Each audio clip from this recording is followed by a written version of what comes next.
Bien, esta es para que ustedes puedan completar la infografía. Recuerden que son de tres personajes, uno es Electro, otro es Thor y el último es Magneto. Entonces este video corresponde a ese. Magneto es un personaje ambivalente, es un villano y también un héroe. Acompáñanos para descubrir 7 cosas que debes saber acerca de Magneto. Comencemos. Creación.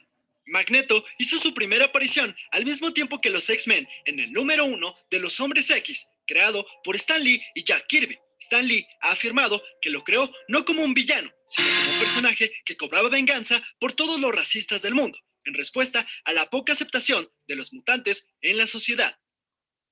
Origen.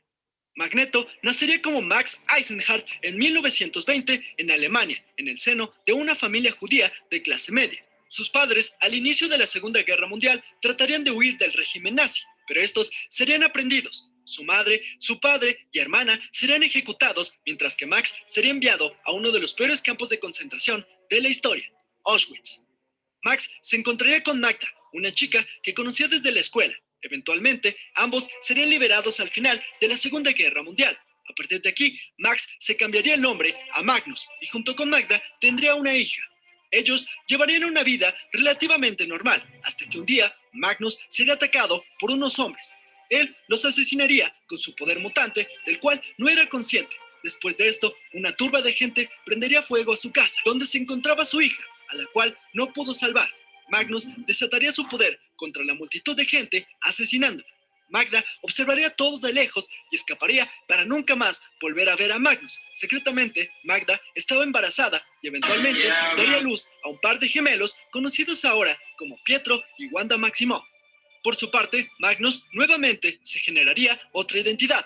Ahora, como Eric Magnus Lenscher, por una u otra razón, llegaría a ayudar a un hospital que asistía a sobrevivientes del Holocausto. Ahí conocería a Charles Xavier, con el que forjaría una entrañable amistad.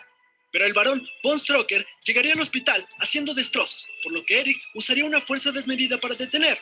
Charles y Eric se separarían un largo tiempo, dados sus diferentes puntos de vista. Renacimiento como Magneto.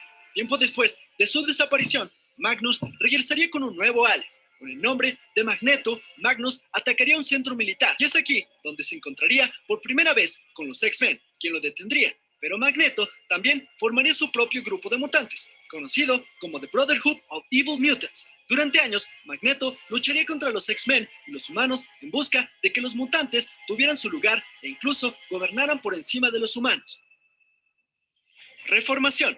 Magneto se enfrascaría en infinitas batallas con los X-Men, hasta que en un punto se daría cuenta que él se había convertido en un terrorista extremista, por lo cual decidiría detener sus ataques. Es en este punto donde descubriría que Quicksilver y Scarlet Witch eran en realidad sus hijos, y donde también se volvería parte de los X-Men, donde poco a poco se ganaría el respeto y confianza, e incluso se ganaría el afecto de Rogue. Pero Magneto es un ser volátil al cual poco tiempo le duraría la estabilidad, por lo que abandonaría a los X-Men e incluso formaría una nación para los mutantes en un asteroide cercano a la Tierra conocido como asteroide M. Pero eso tampoco funcionaría, ya que los humanos atacarían al asteroide y Magneto se defendería, pero los X-Men intervendrían tratando de neutralizar a Magneto. En esta ocasión, Eric sería lo suficientemente brutal como para quitarle el adamantium a Wolverine de los huesos, pero Xavier, al ver tal acto, dejaría en estado catatónico a Eric. Eventualmente, una mutante llamada Astra le regresaría su memoria y además crearía un clon de Magneto llamado Joseph. Este incluso formaría parte de los X-Men, mientras que Magneto se encontraría escondido. De una manera u otra, Magneto lograría juntar un grupo de robots que lo ayudarían a cambiar la polaridad del mundo. A cambio de no hacer esto, le exigió a las Naciones Unidas una isla soberana y libre para él y todos los mutantes. Los X-Men llegarían a detenerlo y se enfrascarían en una batalla contra él, en la cual su clon Joseph moriría. Pero aunque los X-Men detendrían el cambio de polaridad del mundo, las Naciones Unidas le habían ya otorgado la isla a Magneto. Magneto como líder y su futuro.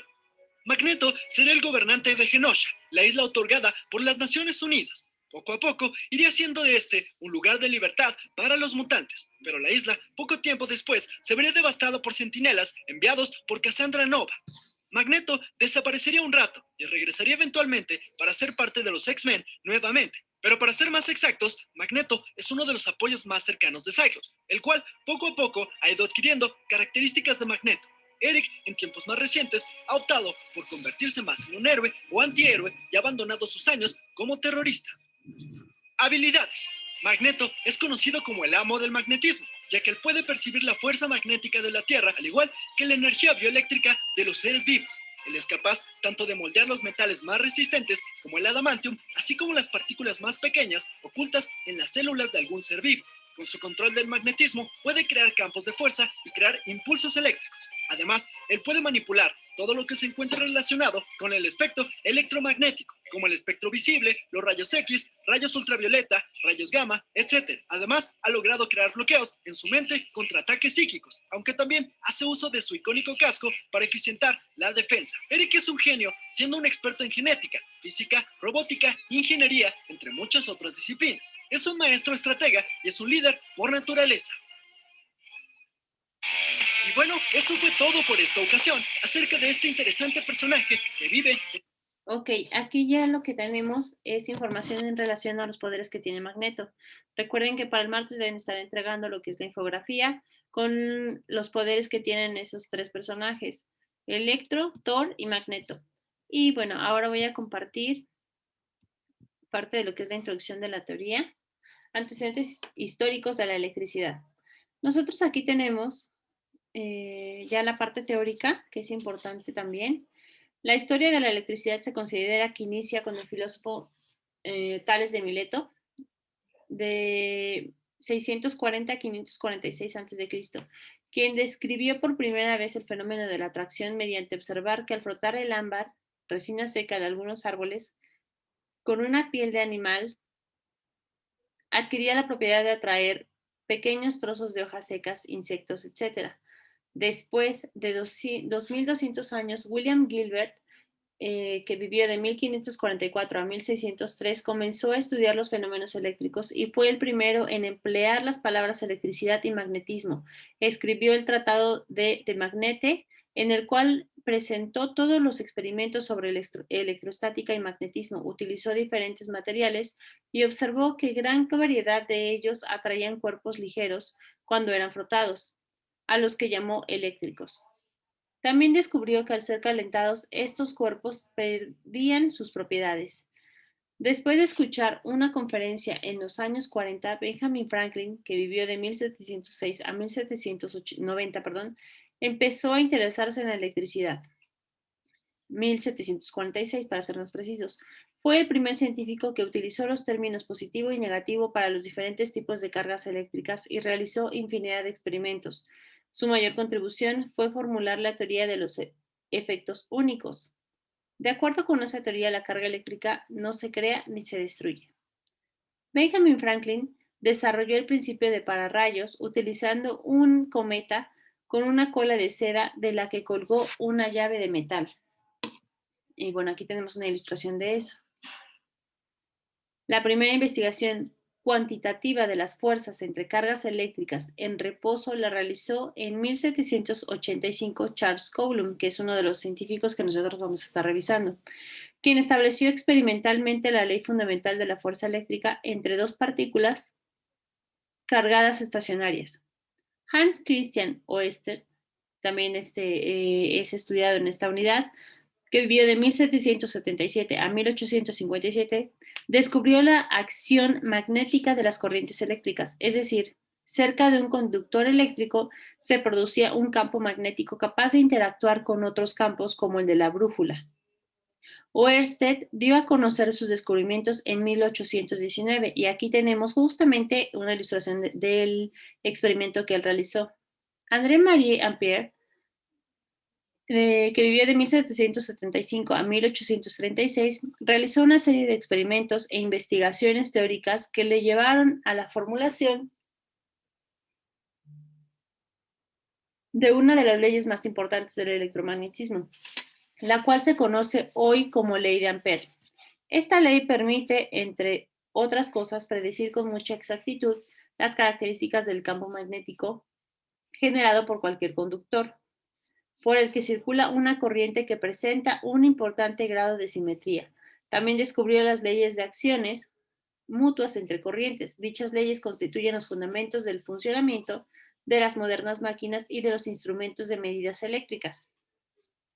George Ohm, que vivió de 1789 a 1853, estableció la ley fundamental de las corrientes eléctricas al encontrar la existencia de una relación entre la resistencia de un conductor, la diferencia de potencial y la intensidad de corriente eléctrica. Michael Faraday, que vivió de 1791 a 1867, descubrió la inducción electromagnética al utilizar un imán para generar una corriente eléctrica al desplazarlo dentro de un conductor plano de hierro.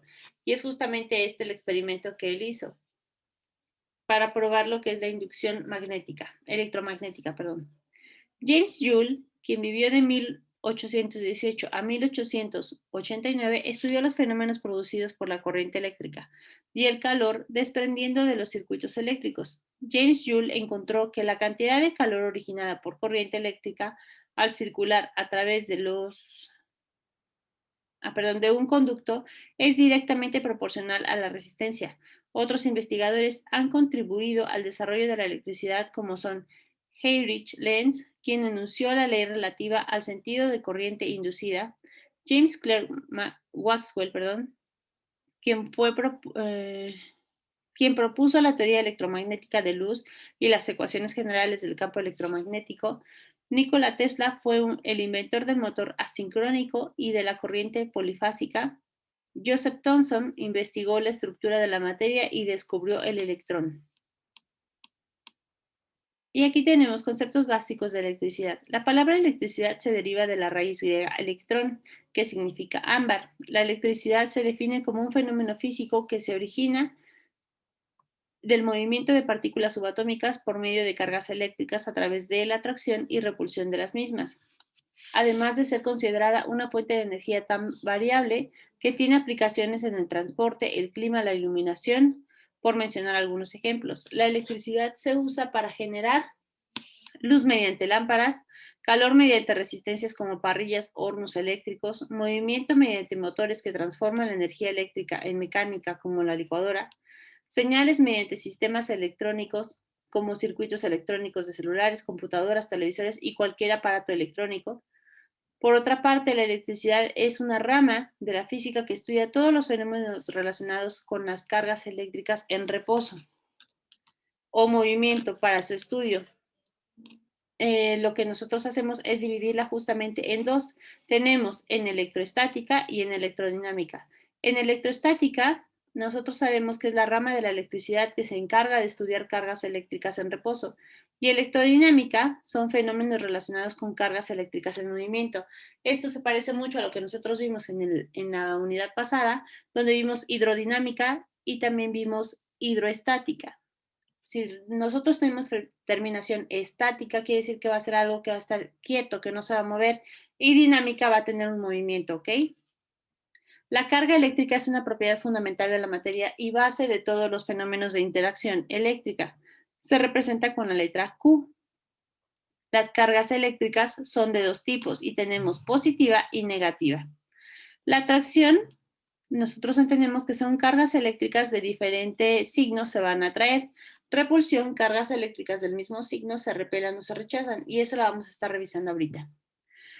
Aquí tenemos lo que son partículas subatómicas, las cuales son protón, neutrón y electrón. Los cuerpos se constituyen por átomos y estos a su vez por partículas subatómicas denominadas protones, electrones y neutrones.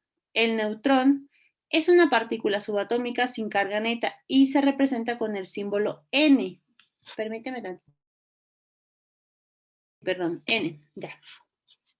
El protón es una partícula subatómica con una carga eléctrica elemental positiva de 1.6 por 10 a la menos 19 Coulomb, así se va a representar, y se representa con el símbolo E+.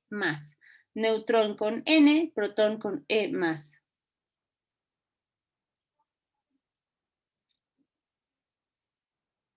Después tenemos, el electrón es una partícula subatómica con una carga eléctrica elemental negativa, que es de 1.6 por 10 a la menos 19 Coulomb y se representa con el símbolo E-.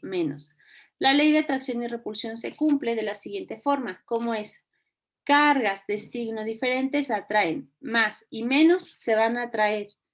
Cargas de signo igual se repelan, más y más se rechazan y después tenemos menos y menos se van a rechazar también. Para representar las cargas utilizaremos los signos positivos para el protón y negativo para el electrón. En la siguiente tabla se muestran las características de los componentes del átomo. Tenemos como partícula electrón, su símbolo es E-, la carga es menos 1.6 por 10 a la menos 19 y su masa es de 9.10 por 10 a la menos 31.